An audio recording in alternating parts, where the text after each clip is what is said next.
지난 연말 요양시설에 내려지는 코호트 격리의 문제점을 지적한 연속 보도 전해드렸는데요. 이후 현장의 목소리를 반영한 대책들이 속속 마련됐습니다. 이 대책들에는 일부 긍정적인 부분도 있지만 요양병원 확진자를 위한 병상 확보 등 숙제는 여전히 남아 있습니다. 조주연 기자가 짚어봤습니다. 현장에서 적용될 때에는 가서 누가 좀 알려줘야죠. 어떻게 동선을 바꾸고 그래야 되는지.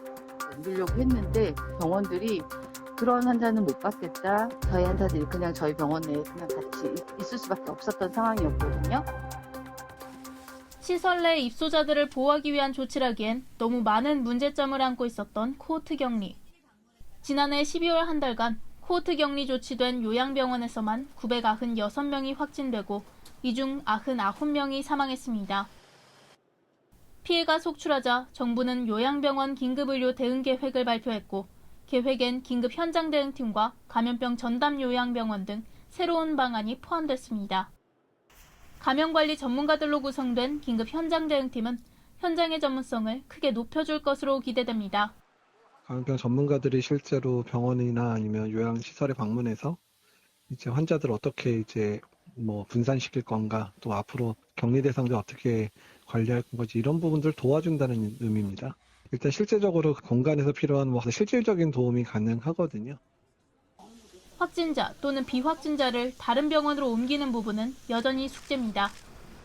요양병원에서 감염자도 많이 나오고 사망자도 많이 나왔는데 거기 일하시는 분들이나 방역 전문가들이 그걸 몰라서 방치한 게 아니거든요. 환자를 다 빼줘야 되는데 여유 병상이 없어서 그래서 못 뺀 거죠. 그동안 특히 전원이 애매했던 건 코로나19 증상이 심하지 않은 확진자와 음성이 나온 밀접 접촉자였습니다. 대부분 혼자 거동이 불편하고 돌봄이 필요한 고령층이기 때문에 생활치료센터나 자가격리시설로는 갈 수 없었고 중증 환자가 아닌데 병원으로 가면 의료 인력에게는 큰 부담이 됐습니다.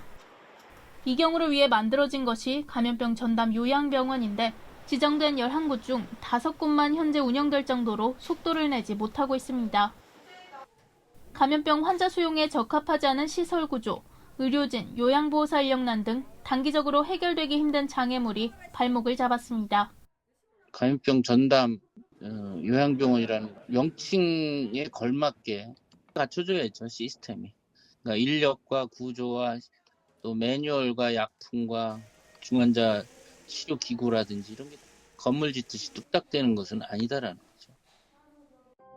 3번에 달하는 대유행을 겪고 나서야 급하게 마련된 대책이다 보니 요양병원의 실정을 고려하면 아직 부족하다는 겁니다. 코로나19 그리고 이후에 찾아올 또 다른 감염병 상황에서 요양병원이 취약시설 자체가 되지 않게끔 하는 대책을 장기적으로 고민해봐야 한다는 지적이 나옵니다. TBS 조주연입니다.